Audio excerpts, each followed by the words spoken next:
அனபாயன் இரண்டாம் குலோத்துங்கன். ஆசிரியர் உரை. கிபி 12ஆம் நூற்றாண்டின் முற்பகுதி தமிழக வரலாற்றில் ஒரு நற்பகுதியாகும். அதனை பொற்பகுதி என்றும் ஞான பகுதி என்றும் கூட கூறலாம். அந்த நற்கால பகுதி பொற்கால பகுதியாய் திகழ்ந்தமைக்கு காரணகர்த்தராக விளங்கியவர் மூவர். சோழ பேரரசின் மன்னனாக இருந்து கோலோச்சிய அனபாயன் இரண்டாம் குலோத்துங்கனை அந்த நற்காலத்தின் தலைவனாகவும் உலக மகா காவியங்களுள் ஒன்றென வைத்து போற்றப்படும் பெரிய புராணத்தை இயற்றி அருளிய பெரும் கவிஞரான சேக்கிழாரை அப்பொற்காலத்தின் தந்தையாகவும் வைணவ சமயத்தின் தத்துவ சுடராக இருந்து ஆன்ம ஒளியை பொழிந்த ராமானுஜரை அந்த ஞான காலத்தின் நல் ஆசிரியராகவும் தமிழக வரலாறு பெருமையுடன் குறிக்கின்றது.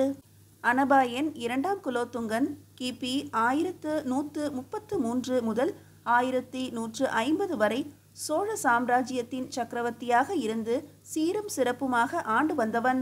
அவனது ஆட்சி காலத்தில் தமிழகம் அதற்கு முன்னும் பின்னும் கண்டு அறியாத ஒரு புதுமை நடந்திருக்கிறது. அந்த புதுமை என்ன? அமைதி, சமாதானம். ஆம், சேர, சோழ, பாண்டியர், பல்லவர் எனும் தமிழ் வேந்தர்களால் ஆளப்பட்டு வந்த தமிழகம் இரண்டாம் குலோத்துங்கனின் ஆட்சி காலத்தில்தான் மிக்க அமைதியுடனும் நேசப்பான்மையுடனும் திகழ்ந்திருக்கிறது. அனபாயனின் ஆட்சி காலத்தில் தமிழகம் தண்டெடுக்கும் போரையும் காணவில்லை, தற்காப்பு போரிலும் ஈடுபடவில்லை. தென்னகத்தில் சமாதான தேவதை அப்போது கம்பீரத்துடன் கொலு வீற்றிருந்தாள். அமைதி நிலவும் காலத்தில்தான் கலைகள் வளரும், மொழிகள் செழிக்கும், சமயங்கள் தழைக்கும், நேர்மையும் ஒழுங்கும் நற்பண்பும் உயர்ந்து ஓங்கி மக்கள் மனதில் வேரூன்றி பதியும். எனவே சமாதானத்தின் தலைமகனாக இருந்த அனபாயனது தமிழகத்தில் அவை மகோன்னத சிறப்புடன் வளர்ந்து செழித்தன. அனபாய குலோத்துங்கனின் ஆட்சி கால வரலாற்றை படிக்கும்போது அதில் புனிதமானதொரு தெய்வீக இன்சுவை காவிய மனம் மெல்லென கமழ்வதை உணரலாம். அந்த மனமே இந்த நாவல் உருவாக கருவாக அமைந்தது. தமிழ் தாயின் திருமேனியில் குன்றா சுடரொளி பரப்பும் அணிகலன்களான காப்பியங்கள் ஒவ்வொன்றையும் எடுத்து ஆராய்ந்து பார்க்கும்போது அவை ஒவ்வொன்றும் உருவான காலத்தில் சூழ்நிலை என்ற நிழல் அதன் மீது வெவ்வேறு விதமாக படிந்திருப்பதை காணலாம். இந்த கண் கொண்டு சைவ திருமுறைகள் 12னுள் ஒன்றாகவும் ஞான காவியமாகவும் விளங்கும் பெரிய புராணத்தை நோக்கினால் அதன் மீது அன்பு, அறம், தொண்டு, இறைபக்தி, நாட்டுப்பற்று, மொழிப்பற்று, சமரச சன்மார்க்க நெறி முதலானவற்றை உள்ளடக்கிய ஒரு அருள்மயமான ஒளி கவிந்திருப்பது தெரிய வரும். அந்த அருள் ஒளி அதன் மீது எங்கனம் படிந்தது? அது அக்காவியம் உருவான காலத்தின் ஒளி. அந்த ஒளியை பரப்பியவன் தண்டமிழ் வேந்தன் அனபாயன். அந்த ஒளியில் சுகித்திருந்தவர் ஞான புலவர் சேக்கிழார். ஆகவே போரும் பூசலும் காழ்ப்பும் வறுமையும் பிணியும் மலிந்து கிடக்கும் இன்றைய உலகில் வாழும் துர்பாக்கியம் பெற்ற நான் அந்த பொற்காலத்தை எண்ணி எண்ணி ஏங்கி அந்த புவி மன்னனை போற்றவும் அந்த அருள் கவிஞனை வாழ்த்தவும் துடித்தேன். அந்த துடிப்பின் வடிவே இந்த நாவல். தமிழ் சான்றோர் தமது எண்ணங்களை மொழியின் துணை கொண்டு கலை வடிவம் ஆக்கும் முயற்சியில் ஈடுபடும் போது முதலில் கடவுள் வாழ்த்து பாடிவிட்டே பின்னர் தொடங்குவது வழக்கம். கடவுள் வாழ்த்து பாடும் அந்த வழக்கமே பின்னர் கணபதி காப்பு பாடும் வழக்கமாக மாறியது. நானும் இந்த சிறு முயற்சியில் ஈடுபட்ட போது பழமை உணர்ச்சியால் உந்தப்பட்டு ஒரு கணபதி காப்பு பாடிவிட வேண்டும் என்று எண்ணினேன். அப்படி எண்ணியவுடனேயே துங்க கரிமுகத்து தூமணியான கணபதி என் கண் எதிரே தோன்றி, பிள்ளாய், நான் உன்னை எப்போதும் காத்து கொண்டுதான் இருக்கிறேன். அதை தவிர எனக்கு வேறு வேலை ஒன்றும் இல்லை. ஆகையால் என்னிடம் காப்பு கோரி எதுவும் பாட வேண்டாம். நீ காப்பு கேட்க வேண்டியவர்கள் அதோ இருக்கிறார்கள் பார் என்று தமது அழகிய துதிக்கரத்தை நீட்டி சுட்டி காட்டினார். அவர் காட்டிய பக்கம் திரும்பினேன். அங்கே வரலாற்று பேராசிரியர் குழு ஒன்று கல்வெட்டு சாசனங்களையும் பட்டயங்களையும் ஏந்தி கொண்டு கம்பீரமாக நின்றிருந்தது. கணநாதனின் கட்டளைப்படி அந்த சரித்திர ஆசிரியர்களிடமே நான் காப்பு கோருகிறேன். மதிப்புக்குரிய வரலாற்று அறிஞர்களே, தங்களால் எழுதப்பட்ட தமிழக வரலாற்று நூல்களில் பெரும்பாலானவற்றை கவன சிரத்தையுடன் படித்துவிட்டே அடியேன் இந்த வரலாற்று பின்னணி கொண்ட புதினத்தை எழுதத் தொடங்கினேன். ஆயினும் இந்த புதினத்தில் வரும் சரித்திர குறிப்புகளில் ஏதேனும் தவறு கண்டால் உடனே சீறி எழுந்து என் மீது கண்டன கணைகளை தொடுத்து விடாமல் காத்து ரட்சிக்கும்படி வேண்டிக் கொள்கிறேன். இப்படிக்கு ஆசிரியர். அனபாயன் இரண்டாம் குலோத்துங்கன். முதற் பகுதி வசந்த ருது. அத்தியாயம் 1. தில்லை நகர் கொட்டகாரம். இளவேனிற் காலத்தின் சுகந்தமான காற்று சுகமாக வீசிக்கொண்டிருந்த ஒரு மாலை நேரம் அது. தூக்கத்தில் சிரிக்கும் குழந்தையைப் போல நிகரற்ற சௌந்தரியத்துடன் மலர்கள் முகையவிழ்ந்து முறுவலித்து கொண்டிருந்தன. பூங்காற்றின் சிலுசிலுப்பால் சில மலர்கள் கீழே உதிர்ந்து கொண்டிருந்தன. உதிர்ந்த மலர்களை மரகத வண்ண பசும்புல் தரை ஏந்தி தன் மடியில் கிடத்தி கொண்டு தாய்மை எழிலுடன் காட்சி தந்தது. அந்த அற்புத அழகு ரகசியங்களை கவிதையாக்கி தம் தீங்குரலால் வானவருக்கு பாடிக்காட்ட வேண்டும் என்ற தீராத வேட்கையுடன் நீல விண்ணின் விசும்பு மேல் ஏற முயன்று முயன்று தோல்வியடைந்து கொண்டிருந்தன. அவற்றின் அந்த பைத்தியக்கார முயற்சிக்கு பல்லாண்டு பாடிக்கொண்டிருந்தன தேன் சிட்டுக்களும் மங்கள வண்ண செம்பொத்துக்களும். இத்தகைய தெய்வீக எழில்மனம் கமழ்ந்த அந்த இனிய மாலை நேரத்திலே, தினைத்தனை உள்ளதோர் பூவினில் தேன் உண்ணாதே, தினைத்தோறும் காண்தோறும் பேசுந்தோறும் எப்போதும் அனைத்து எலும்பு உள்நெக ஆனந்த தேன் சொரியும் குனிப்புடையானுக்கே சென்றூதாய் கோத்தும்பி. நெஞ்சியள்ளும் இந்த திருவாசக அடிகள் கோகில கானமாக குழைந்து வீணையின் சுனாதத்திலே ஒன்றி இழைந்து தன்னென துவண்ட தளிர்காற்றில் தத்தி தவழ்ந்து வந்து கொண்டிருந்தன. எங்கே இருந்து இந்த கந்தர்வ இசையோசை எழுகிறது? என் திசையும் புகழ் பரப்பி இணையற்ற திருநாடாய் விளங்கிய சோநாட்டின் கோட்டங்களிலே ஒன்று திருநாவலூர் கோட்டம். அந்த திருநாவலூர் கோட்டத்தின் தலைநகரான சேந்தமங்கலத்தில் எதிரிலி சோழனும் நிகரிலி சோழனுமான அனபாயன் குலோத்துங்க சக்கரவர்த்திகளின் சிற்றரசாக நாடு காவல் புரிந்து வரும் ஏழிசை மோகன் ஆட்கொள்ளி குலோத்துங்க சோழ காடவராயர் அரண்மனை. அந்த அரண்மனையை சார்ந்த சிங்கார நந்தவனம். அந்த நந்தவனத்தின் நடுவே அமைந்த ஒரு பளிங்கு கல் மண்டபம்.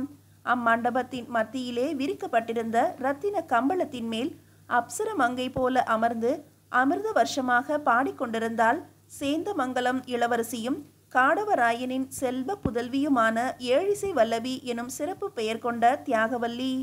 அவள் எதிரே அவளுடைய அருமை தோழியான பரிவாதினி உட்கார்ந்து வீணை வாசித்து கொண்டிருந்தாள். அந்த பரிவாதினி என்பவளும் சாதாரண பெண்ணா? இல்லை இல்லை. தொண்டை மண்டலத்தின் 24 கோட்டங்களிலே ஒன்றான புலியூர் கோட்டத்தை சார்ந்த குன்றத்தூர் எனும் ஊரின் ஒரு பகுதியான நத்தத்தில் வசிப்பவரும் புவி சக்கரவர்த்தி குலோத்துங்கனின் பிரதம அமைச்சரும் மகாகவி சக்கரவர்த்தியுமான சேக்கிழார் எனும் சிறப்பு பெயர் பூண்ட அருள்மொழி தேவரின் தம்பி மகள் அவள்.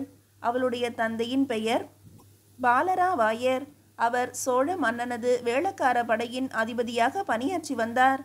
பரிவாதினிக்கு இந்த அழகிய பெயரை அவளுடைய பெரியப்பா அருள்மொழி தேவர் சூட்டியதற்கு ஒரு முக்கிய காரணம் இருந்தது. பல்லவ பேரரசர்களில் மிகவும் கீர்த்தி வாய்ந்தவன் முதலாம் மகேந்திரவர்மன். அவன் இசைக்கலையில் வல்லுனன். தாள வகைகள் 5னுள் சங்கீர்ண தாளத்தை புதிதாக அமைத்த பெருமையை கொண்டவன். இம்மன்னன் பரிவாதினி எனும் பெயர் கொண்ட வீணையை வாசிப்பதில் மிகுந்த தேர்ச்சி பெற்றவனாக விளங்கினான். அவனுக்கு அவ்வீணையை வாசிக்க கற்றுக் கொடுத்தவர் சேக்கிழாரின் மூதாதையர்களில் ஒருவர்.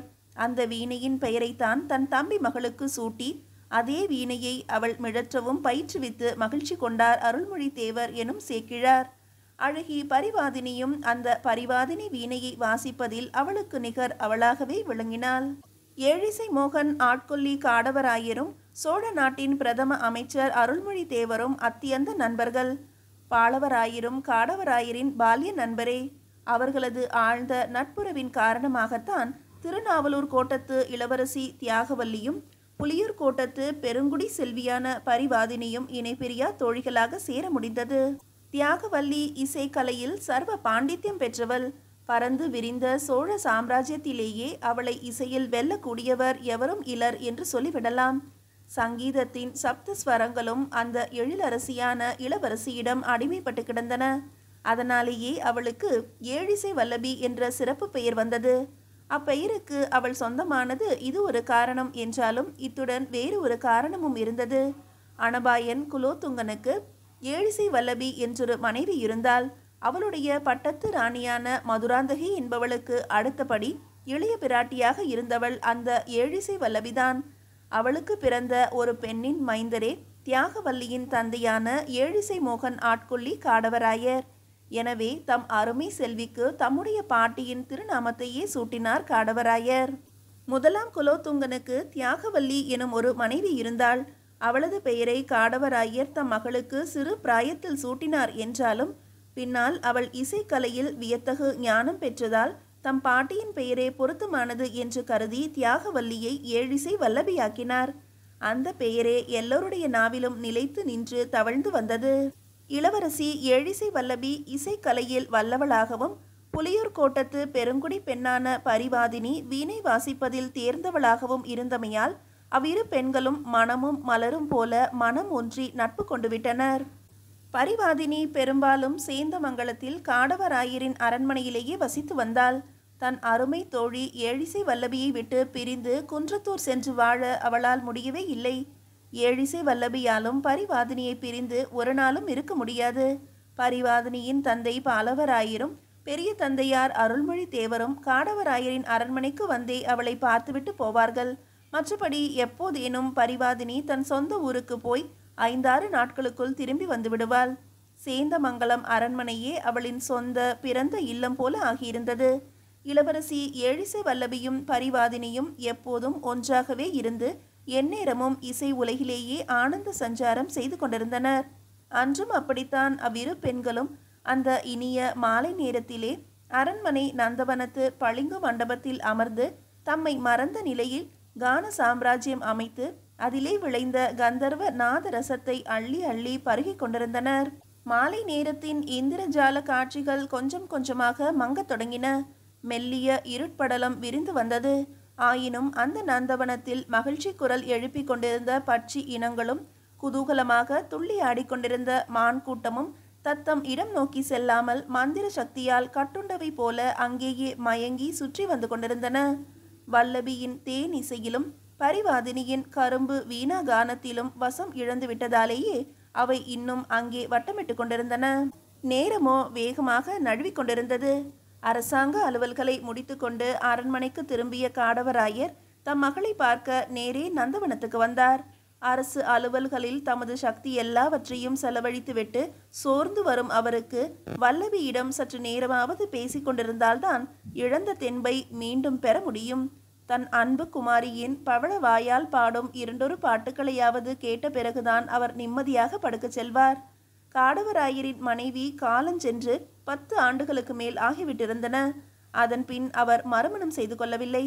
மற்றொரு பெண்ணை ஏறெடுத்தும் பார்த்ததில்லை. அவரது வாழ்க்கையின் லட்சியங்கள் 2 தாம். ஒன்று, செம்பியன் வம்சத்து மன்னர் பரம்பரைக்கும் அதன் புகழ்மிக்க சோழ சாம்ராஜ்யத்திற்கும் தமது உடலில் உள்ள கடைசி சொட்டு இரத்தம் வரை அர்ப்பணித்து மனப்பூர்வமாக தொண்டாற்ற வேண்டும். 2வது, தம் அருமை திருச்செல்வி ஏழிசை வல்லபிக்கு எந்தவித குறையும் நேராமல் அவளை கண்ணின் மணி போல காக்க வேண்டும்.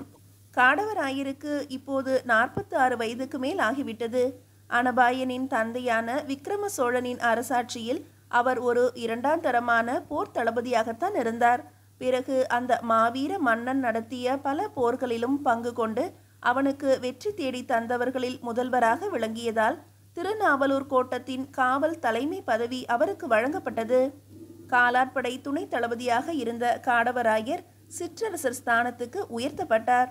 மேலை சாளுக்கிய மன்னன் 6ஆம் விக்ரமாதித்தன் இறந்த பிறகு வேங்கி நாட்டை கைப்பற்ற விக்ரம சோழன் படை திரட்டி சென்றபோது அந்த போரில் காடவராயர் காட்டிய பேராண்மையையும் பெருவீர தீர செயல்களையும் கவி ராட்சச ஒட்டக்கூத்தர் கூட வியந்து தம் வாய் நிறைய வர்ணித்து வாழ்த்திவிட்டார். அந்த போரிலே காடவராயர் தமது உடலில் 64 விழுப்புண்கள் ஏற்ற வீரத்தை இப்போதைய பேரரசனான அனபாய குலோத்துங்கனும் மறக்காமல் அதற்கு தக்க மரியாதையும் கௌரவமும் அளித்து வருகிறான். அரசாங்கம் சம்பந்தமான எந்த ஒரு காரியத்தையும் காடவராயரின் ஆலோசனை கேளாமல் அவன் செய்வதே இல்லை. அன்றும் அப்படித்தான் ஒரு முக்கியமான விஷயம் பற்றி அவரிடம் யோசனை கேட்க அழைப்பு ஓலை அனுப்பியிருந்தான் குலோத்துங்கன். மகளை பார்க்க ஆவலுடன் நந்தவனத்தினுள் நுழைந்து வேகமாக நடந்து வந்த காடவராயர் சற்று தொலைவில் பளிங்கு மண்டபத்தில் இருந்து வீணையோடு இழைந்த ஒரு இன்னிசை பாடல் தென்றலில் மிதந்து வந்ததை செவி மடுத்ததும் அப்படியே தம்மை மறந்து நின்றுவிட்டார். சஞ்சீவி காற்றை உட்கொண்டவர் போல அவரது உடலும் உள்ளமும் பூரித்து புலகாங்கிதம் அடைந்தன. அரம்பையர் வாழும் உலகில் சஞ்சரிப்பது போன்ற பிரமையை அடைந்தார் அவர். அனைத்தெலும்பு உள்நெக ஆனந்த தேன் சொரியும் என்று வல்லபி இந்த அடிகளுக்கு விஸ்தாரமான ஆலாபனம் கொடுத்து ஒவ்வொரு வார்த்தையையும் தேனில் குளிப்பாட்டி தென்றலில் கரைத்து கொண்டிருந்தாள். பரிவாதினியோ அவற்றுக்கு தன் வீணையால் அழகு ஊட்டி பொலியச் செய்து கொண்டிருந்தாள்.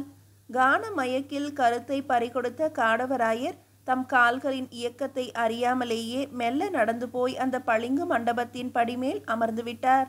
பாட்டும் வீணையும் பட்டென்று நின்றன. பறவைகள் சலசலத்து பறந்தன. மான் கூட்டம் மிரண்டு ஓடியது. அப்பா, வந்துவிட்டீர்களா என்று யாழினும் இனிய குரலில் வாஞ்சியுடன் கேட்டுக்கொண்டே எழுந்து ஓடி வந்து தன் தந்தையின் அருகில் அமர்ந்தாள் வல்லபி. பரிவாதினியும் அவள் பக்கத்தில் வந்து உட்கார்ந்து கொண்டாள். இனிய கனவிலிருந்து எழுப்பப்பட்டவர் போல நிமிர்ந்து தன் மகளை பார்த்தார் காடவராயர். அவரது ஒளி பொருந்திய வீர விழிகள் பெருமையின் பூரிப்பால் உட்சுருங்கி மூடின. எனக்கு பிறந்த பெண்ணின் குரலா இத்தனை ஓசை நயம் பெற்றிருக்கிறது? வல்லபி மட்டும் இப்போது 1 வயது குழந்தையாக இருந்திருந்தால் அவளை அப்படியே வாரி அணைத்து உச்சி மோந்து வானுக்கும் பூமிக்குமாய் தூக்கி போட்டு பிடித்து விளையாட ஆரம்பித்து விட்டிருப்பார் காடவராயர். ஆனால் அவளோ பருவமங்கையாக அல்லவா வளர்ந்து விட்டிருக்கிறாள். வல்லபி, உன் அப்பா உன்னை பார்த்து குறைந்தது ஒரு 100 ஆண்டுகளாவது ஆகியிருக்குமா என்று குறும்பு புன்னகையுடன் கேட்டாள் பரிவாதினி. காடவராயரும் வல்லபியும் ஒன்றும் புரியாமல் அவளை திரும்பி பார்த்தனர். வேடிக்கை பேசவில்லை வல்லபி, மெய்யாகத்தான் கேட்கிறேன். நீ என்னமோ 50 ஆண்டுகள் அப்பாவை விட்டு பிரிந்து இருந்தவள் போல அவரை கண்டதும் ஓடி போய் இப்படி ஒட்டி கொண்டு அமர்ந்திருக்கிறாய். அவர் 100 ஆண்டுகள் தம் மகளை காணாது இருந்தவர் மாதிரி உன்னை அப்படி வைத்த கண் வாங்காமல் பார்த்து கொண்டிருக்கிறார். இடையிலே நான் ஒருத்தி இருக்கிறேன் என்பதை நீங்கள் இருவருமே மறந்துவிட்டீர்கள் போல இருக்கிறதே. எனக்கும் தானே அவர் அப்பா, நானும் அவருடைய மகள்தானே. என்ன பெண்ணே, எப்படி இருக்கிறாய் என்று என்னை பார்த்து ஒரு வார்த்தையாவது கேட்டாரா? சரி சரி, இனிமேல் இந்த அரண்மனையில் நான் இருக்கப் போவதில்லை. நாளைக்கே என் ஊருக்கு புறப்பட போகிறேன் என்று பொய் கோபமாக சொல்லி நிறுத்தினாள் பரிவாதினி. காடவராயர் இதை கேட்டு கடகடவென்று சிரித்தார். ஏழிசை வல்லபியும் தன் தோழியின் குறும்பு பேச்சை ரசித்து நகைத்தாள். கோபித்து கொள்ளாதே மகளே, நீதான் என் மூத்த மகள். வல்லபி என்னுடைய இளைய மகள்தான் என்று வாஞ்சையுடன் சொல்லி பரிவாதியின் முதுகில் அன்பாக தடவி கொடுத்தார் காடவராயர்.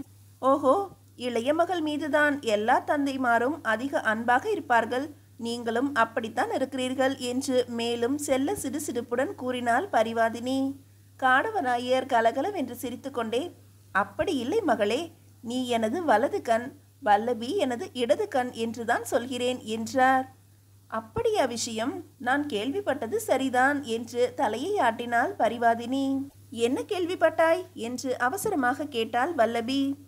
ஒருவருடைய வலது கண்ணை விட இடது கண்தான் அதிக பார்வை சக்தி உள்ளது என்று வைத்திய சாஸ்திரம் கூறுவதாக கேள்விப்பட்டேன் என்று கோபமாக சொல்லிவிட்டு மறுகணமே குபீரென சிரித்தாள் பரிவாதினி.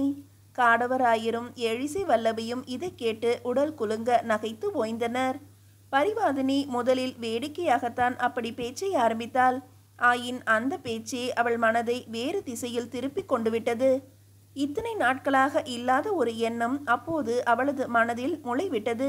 குன்றத்தூருக்கு போய் தன் தாய் தந்தையரையும் பெரியப்பாவையும் பார்த்துவிட்டு வர வேண்டும் என்ற எண்ணம்தான் அது.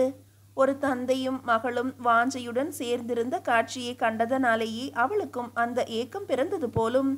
பரிவாதினியின் மௌனத்தை கண்ட வல்லபி மென்முறுவலுடன், என்ன வாதினி, பேசாமல் இருந்து விட்டாய்? நீ பேச பேச நாங்கள் சிரித்து மகிழ காத்து கொண்டிருக்கிறோமே என்றாள். ஆம் வல்லபி, மெய்யாகவே நாளை நான் எனது ஊருக்கு போய்விட்டு வரலாம் என்றிருக்கிறேன் என்றாள் பரிவாதினி தனிந்த குரலில். காடவராயர் அவளது மனதில் இருந்ததை புரிந்து கொண்டவர் போல மெல்ல சிரித்து கொண்டு, மகளே, உனக்கு அந்த சிரமம் வேண்டாம். நாளை அல்லது மறுநாள் நம் அரண்மனைக்கு உன் தந்தையும் பெரியப்பா அருள்மொழி தேவரும் வருகை தரப்போவதாக செய்தி அனுப்பியிருக்கிறார்கள். அதை உன்னிடம் சொல்லத்தான் நான் இப்போது இங்கு வந்தேன் என்றார். இதை கேட்ட பரிவாதினியின் முகம் மகிழ்ச்சியால் மலர்ந்தது. இந்த சமயத்தில் சோழ அரசாங்க தூதுவன் ஒருவன் அவர்களை நோக்கி விரைந்து வந்தான். காடவராயரை வணங்கி நிமிர்ந்த அவன் அவரிடம் புலி லட்சணையிட்ட ஒரு ஓலையை சமர்ப்பித்தான். காடவராயர் அவ்வோலையை வாங்கி படித்து பார்த்தார். சரி, நீ போகலாம் என்று அந்த தூதுவனை அனுப்பிவிட்டு தம் மகள் பக்கம் திரும்பினார். என்ன அப்பா செய்தி? மெல்ல கேட்டாள் வல்லபி. நல்ல செய்திதான் மகளே. நம் சோழ பூபதி குலோத்துங்கர் இன்று தில்லை நகர் கொட்டகாரத்தில் வந்து தங்கியிருக்கிறாராம். நாளை மறுநாள் காலை தில்லை சிற்றம்பலத்து திருப்பணி சம்பந்தமாக ஏதோ ஒரு ஆலோசனை கூட்டம் நடத்த போகிறாராம். அந்த கூட்டத்தில் என்னையும் வந்து கலந்து கொள்ளும்படியாக அழைப்பு அனுப்பியிருக்கிறார் என்றார் காடவராயர். இதை கேட்ட பரிவாதினி ஆவலுடன், அந்த ஆலோசனை கூட்டத்தில் என் அப்பாவும் பெரியப்பாவும் கூட கலந்து கொள்ள வருவார்கள் அல்லவா என்று கேட்டாள். என்ன மகளே இப்படி கேட்கிறாய்? பிரதம அமைச்சர் அருள்மொழி தேவரும் வேளக்கார படைத்தலைவர் பாலவராயரும் இல்லாமல் நம் அரசர் எதை பற்றியும் ஆலோசிக்க மாட்டாரே என்று கூறி சிரித்தார் காடவராயர். வல்லபி தன் தந்தையின் வலிமை மிக்க தோளை மிருதுவாக பற்றி தனிந்த குரலில் அப்பா என்று அழைத்தாள். என்ன மகளே என்று அன்புடன் அவள் முகத்தருகே குனிந்து கேட்டார் காடவராயர். நானும் பரிவாதினியும் உங்களுடன் தில்லைநகர் கொட்டக்காரத்திற்கு வருகிறோமே என்று கொஞ்சம் குரலில் கேட்டாள் வல்லபி. ஆமாம் அப்பா, நானும் அதைத்தான் சொல்ல நினைத்தேன் என்று ஒத்துப்பாடினாள் பரிவாதினி. காடவராயர் மெல்ல சிரித்துவிட்டு சொன்னார், அங்கே நீங்கள் எதற்கம்மா வர வேண்டும்? அந்த கொட்டகாரத்தில் நடக்கப் போகும் கூட்டம் அரசாங்கம் சம்பந்தப்பட்டது. அங்கு பெண்கள் வருவது அத்துணை உசிதமானது அல்லவே? என்ன இப்படி சொல்கிறீர்கள்? பெண்கள் மட்டும் இந்த நாட்டின் குடிமக்கள் இல்லையா? அரசாங்க காரியங்களை நாங்கள் கவனிப்பது கூட தவறா என்று துடுக்காக கேட்டாள் பரிவாதினி. நான் அப்படி சொல்லவில்லை அம்மா. பெண்களுக்கு இந்த நாட்டில் எல்லா உரிமைகளும் எவ்வித ஏற்றத்தாழ்வுமின்றி அளிக்கப்பட்டிருக்கின்றன. ஆனால் அங்கே நடக்கப் போவது பொதுஜன ஆலோசனை கூட்டம் அல்ல. அரசாங்கத்தின் பிரதான அதிகாரிகள் மட்டுமே கலந்து கொள்ளும் அந்தரங்க ஆலோசனை கூட்டம். அதில் பெண்கள் பிரசன்னமாவது நல்லதென்றா நினைக்கின்றாய் என்று கேட்டார் காடவராயர். பரிவாதினி உடனே முகத்தை செல்லமாக சுழித்து கொண்டு, நாங்கள் என்ன சாதாரண சோழ பிரஜை ஒருவரின் பெண்களா? என் தோழி ஏழிசை வல்லபி மலைய நாட்டின் இளவரசி. நானோ சோழ நாட்டின் பிரதம அமைச்சர் அருள்மொழி தேவரின் தம்பி மகள். எனவே எங்களுக்கு இந்த அரசாங்கத்தின் எந்தவித ஆந்தரங்க கூட்டங்களிலும் கலந்து கொள்ள உரிமை உண்டு என்று கம்பீரமாக சொன்னாள். காடவராயர் இதற்கு மறுமொழி ஏதும் சொல்ல தோன்றாமல் சிரித்து மழுப்ப முயன்றார். ஆனால் பரிவாதினியோ அவரை விடுபவளாக இல்லை. ஐயா, நாங்கள் அங்கே வர விரும்புவதற்கு இன்னொரு காரணமும் இருக்கிறது. என் தந்தையையும் பெரிய தந்தையையும் அந்த கொட்டகாரத்திலேயே சந்தித்து பேசிவிட்டு வந்துவிடலாம் என்று எண்ணுகிறேன். என்னை பார்ப்பதற்காக அவர்கள் ஏன் இவ்வளவு தூரம் சிரமப்பட்டு இங்கே வர வேண்டும்? எனது யோசனை நல்ல யோசனைதானே? நல்ல யோசனைதான். அப்படியானால் நீ மட்டும் என்னோடு தில்லைக்கு புறப்பட்டு வா. வல்லபி அரண்மனையிலேயே இருக்கட்டும். அவள் எதற்கு அங்கு அனாவசியமாக வர வேண்டும் என்று சொன்னார் காடவராயர்.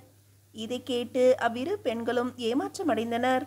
தான் ஒன்று நினைத்து சொல்ல அது வேறொன்றாய் திரும்பிவிட்டதே என்று வருந்தினாள் பரிவாதினி. உடனே தன்னை சமாளித்து கொண்டு, வேண்டாம் ஐயா, நான் உங்களுடன் வரவில்லை. வல்லபியுடனேயே இருந்து விடுகிறேன். அவள் இல்லாமல் நான் மட்டும் எதற்கு அங்கு வருவது? என் தந்தைக்கு பிரியம் இருந்தால் அவர் இங்கே வந்து என்னை பார்த்துவிட்டு போகட்டும் என்றாள். நல்ல பெண்கள் அம்மா நீங்கள் என்று சிரித்த காடவராயர் தம் மகள் பக்கம் திரும்பி, வல்லபி, நீ என்ன சொல்கிறாய்? நீ எதற்கு அங்கே வர விரும்புகிறாய் என்று கேட்டார். ஏழிசை வல்லபி சற்று நேரம் தயங்கி சும்மா இருந்துவிட்டு மெல்லிய குரலில், நம் மாமன்னரை நான் இதுவரை பார்த்ததில்லை. அதனால்தான் அவரை பார்க்கலாம் என்று உங்களுடன் அங்கு வர விரும்பினேன் அப்பா என்றாள். இதை கேட்ட காடவராயர் ஏதோ யோசனையில் ஆழ்ந்தார். பிறகு அவளை பாராமலேயே, சரி, நீங்கள் 2 பேரும் என்னுடன் புறப்பட தயாராகுங்கள் என்று சொல்லிக்கொண்டே அரண்மனையை நோக்கி வேகமாக நடந்தார். அதே சமயம் அந்த பளிங்கு மண்டபத்தின் பின்னால் இருந்து ஏதோ சலசலவென்று ஒலி கேட்டது. பரிவாதினியும் ஏழிசை வல்லபியும் சட்டென்று திரும்பி பார்த்தனர். சுமார் 30 அடி தொலைவில் ஒரு கரிய உருவம் இருளில் மறைந்து மறைந்து செடிகளை தாண்டி கொண்டு நந்தவனத்தை விட்டு வெளியே செல்வது தெரிந்தது. மீதியை அடுத்த அத்தியாயத்தில் காணலாம்.